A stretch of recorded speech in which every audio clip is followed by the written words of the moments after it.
Excella Education Study in USA assured scholarship. Contact 9881 నమస్తే, welcome to iDream. నేను మీ మాధురి. ప్రతి ఒక్కరు లైఫ్లో ఏదో ఒకటి సాధించాలని అనుకుంటున్న వాళ్ళే. సాధించినప్పటికీ కూడాను కొంతమందికి అసహనం, నిరుత్సాహం నిండిపోయి ఉంటుంది. అయితే వాళ్ళ లైఫ్ని వాళ్ళు ఎలా సెట్ చేసుకుంటే హ్యాపీగా ఉండగలరు, వాళ్ళ గోల్స్ని ఎలా సెట్ చేసుకోవాలి, ఇవన్నీ డీటెయిల్గా చెప్పడానికి మనతో పాటు ఉన్నారు doctor Chinmayi Tammareddy, psychologist and emotional counsellor. తనని అడిగి డీటెయిల్గా తెలుసుకుందాం. Hello ma'am. హలో అండి. చాలామంది వాళ్ళ లైఫ్లో చాలా ప్రాబ్లమ్స్ ఫేస్ చేస్తూ ఉంటారు, ఎదుగుతారు, కాకపోతే వాళ్ళకి సెల్ఫ్ సాటిస్ఫాక్షన్ అనేది ఉండదు. సో చాలా డిప్రెసివ్గా ఉంటారు ఎంత సాధించినప్పటికీ కూడాను. వాళ్ళని వాళ్ళు మోటివేట్ అండ్ వాళ్ళని ఎలా ఒక స్థిరంగా ఒక మంచి దీనిగా మార్చుకోగలరు. ఎలాగైతే ఒక కాయిన్కి 2 సైడ్స్ ఉంటాయో అలాగే ప్రతి మనిషికి కూడా దే హ్యావ్ 2 సైడ్స్. మనందరికీ కూడా వీ హ్యావ్ 2 సైడ్స్. ఇక్కడ మీకు ఒక బ్యూటిఫుల్ కాన్సెప్ట్ చెప్తాను నేను. ఒక చెట్టును తీసుకోండి. ఆ చెట్టును తీసుకున్నట్లయితే ఆ చెట్టు ఎలా ఎదుగుతుంది? అది భూమి లోపలికి లోతుగా ఆ వేర్లు అన్నీ కూడా ఎదుగుదల, అది ఒకవైపు ఎదుగుతూ ఉంటుంది అటువైపు, అలాగనే పైకి కూడా ఎదుగుతూ ఉంటుంది అనమాట. సో ఇలాగేంటంటే ఇక్కడ ఈ బ్యూటిఫుల్ కాన్సెప్ట్ ఏంటంటే అలా లోపలికి ఎదుగుతూ ఉండేటువంటి దాన్ని ఏమంటారంటే గ్రావిట్రాపిక్ అంటారనమాట. అలాగే బయటికి ఎదుగుతూ ఉండేటువంటి దాన్ని ఫోటోట్రాపిక్ అంటారనమాట. సో ఈ లోపలికి ఎదిగేటువంటిది ఏంటి అంటే ఒక విత్తనం వేస్తాం మనం. విత్తనం వేసినప్పుడు ఏంటి, అది దాన్ని లోపలికి అంటే ఆ భూమిని చీల్చుకుంటూ లోపలికి వెళ్తూ అది ఆ చీకటిలో అది ప్రయాణం చేయాలి. అలా పోతూ పోతూ పోతూ స్ట్రాంగ్ అవుతుంది. అది చాలా వర్క్ చేయాలి అది భూమి లోపలికి వెళ్ళి. అలా జరిగినప్పుడు మనం స్ట్రగుల్ చేస్తాము లైఫ్లో, అది ఒక విత్తనం చేస్తుంది, విత్తనం స్టేజ్లో.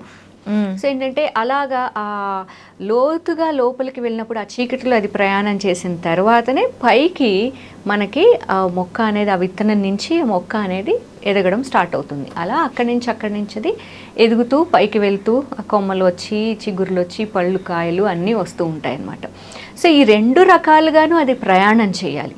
అది ప్రయాణం చేసినప్పుడే అది దృఢంగా నిలబడుతుంది, ఆ చెట్టు ఎదుగుతుంది. అలాగనే ఏంటంటే మన జీవితంలో కూడా దేర్ ఆర్ 2 సైడ్స్.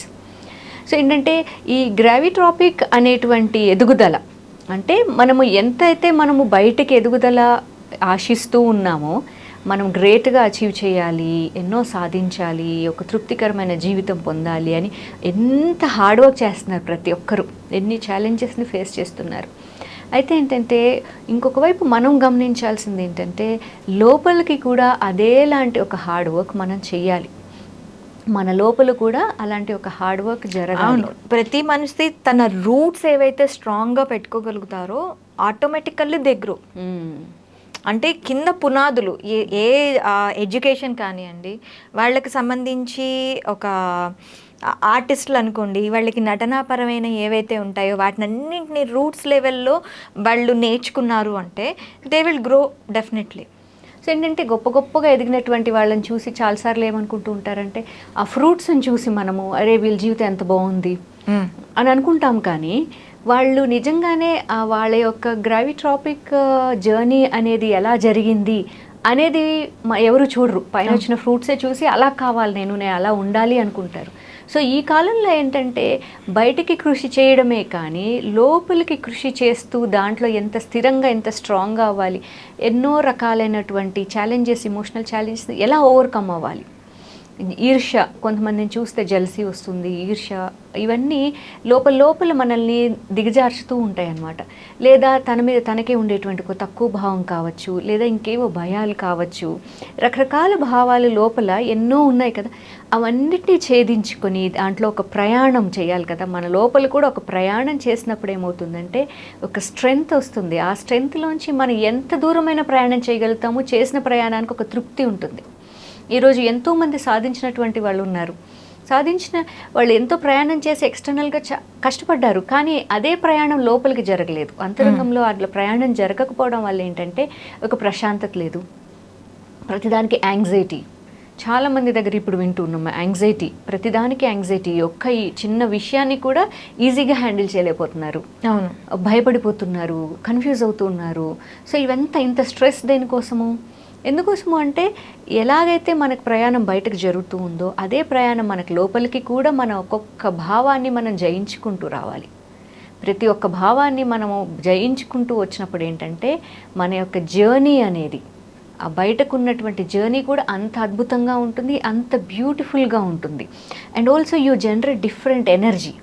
మన యొక్క ఎనర్జీ లెవెల్స్ కూడా చాలా డిఫరెంట్గా ఉంటాయి. పీపుల్ చూసే వాళ్ళకి, ఎక్స్పీరియన్స్ చేసే వాళ్ళకి చాలా ఒకలాంటి ప్లెజెంట్నెస్ కూడా వస్తుందన్నమాట. ఎవరికైతే ఈ ఇన్నర్ జర్నీ అనేది జరుగుతూ ఉందో సైమల్టేనియస్గా జరగాలి. ఇది లోపల జరుగుతూ ఉండాలి, బయటికి జరుగుతూ ఉండాలి. ఈ కాలంలో ఏంటంటే ఎంతసేపు వేరే వాళ్ళని పోల్చుకొని వాళ్ళు అలా ఉన్నారు, వీళ్ళ పిల్లలకు కూడా అదే నేర్పించేస్తున్నారు. ఆ గొప్పతనాన్ని నేర్పించడము, ఫాల్స్ ఇమేజ్ని క్రియేట్ చేయడము, ఇది కాదు కదా. మన లోపల ఉన్నటువంటి ఆ ఇన్నర్ బ్యూటీ, మన లోపల వర్క్ చేసుకున్నప్పుడు ఒక బ్యూటీ వస్తుంది, ఇన్నర్ బ్యూటీ. అదే ఎక్స్టర్నల్గా కూడా అది ఎగ్జిబిట్ అవుతుంది, కనిపిస్తుంది అనమాట. కష్టే ఫలి అన్నారు. అవును, అవును. ఎక్స్టర్నల్గా హార్డ్ వర్క్ చేయాలి. అదేవిధంగా ఏంటంటే ఈ రూట్స్ కూడా లోపలికి మనల్ని మనం ఛేదించుకుంటూ అన్నిటినీ జయించుకుంటూ వెళ్ళాలి. అలా చేసినప్పుడు ఏంటంటే మీ జర్నీ చాలా ప్లెజెంట్గా ఉంటుంది. మనకి చాలా స్ట్రగుల్స్ ఉంటాయి, బట్ ఆ స్ట్రగుల్స్లో కూడా మీరు దాన్ని ఆనర్ చేయగలుగుతారు. మీ యొక్క జర్నీని మీరు ఆనర్ చేయగలుగుతారు. So I teach people, honour your journey. మన యొక్క ప్రయాణము, ప్రతి ఒక్కరు జీవిత ప్రయాణము ఎంతో గొప్పదది. ఎన్నో దాటుకొని వస్తూ ఉన్నాము. సో అలా ఏంటంటే ఎవరిని వాళ్ళు ఎప్పుడు గౌరవించుకోగలుగుతారు అంటే వాళ్ళ లోపల కూడా లోతుగా కూడా ప్రయాణం జరుగుతూ ఉంటే అప్పుడే మనకి మన విలువ తెలుస్తుంది, మన ప్రయాణాన్ని గౌరవించుకోగలుగుతాం. అప్పుడే ఎదుటి వాళ్ళ ప్రయాణాన్ని కూడా గౌరవించగలుగుతాం. లేకపోతే ఇప్పుడు అంతా క్రిటిసిజమే కదా, ఎవరిని చూసినా కామెంట్స్ చేసుకుంటున్నారు, వెనకాల మాట్లాడుకుంటున్నారు, క్రిటిసైజ్ చేస్తూ ఉన్నారు. ఎవరికి గౌరవం లేదు కదా. ఎవరు బాగా డబ్బు ఉన్నటువంటి వాళ్ళు ఎదురుపడితే అప్పుడు వాళ్ళకి ఇచ్చే గౌరవం వేరు, మిగతా మనుషులంటే గౌరవం లేదు కదా ఇప్పుడు. సో ఎప్పుడు గౌరవించగలుగుతారంటే really when you honour your journey, మన జర్నీని మనం గమనించుకున్నప్పుడు. సో అలా ఏంటంటే అందరూ కూడా వాళ్ళ జీవితంలో ఎన్ని ఛాలెంజెస్ వచ్చినా సరే ఒక పీస్ఫుల్ లైఫ్ని లీడ్ చేయాలి అంటే వాళ్ళ రూట్స్ లోపలికి కూడా వాళ్ళు ప్రయాణం చేయాలి. అలా చేసినప్పుడు జీవితం అద్భుతంగా ఉంటుంది. Okay ma'am, thank you very much. Thank you.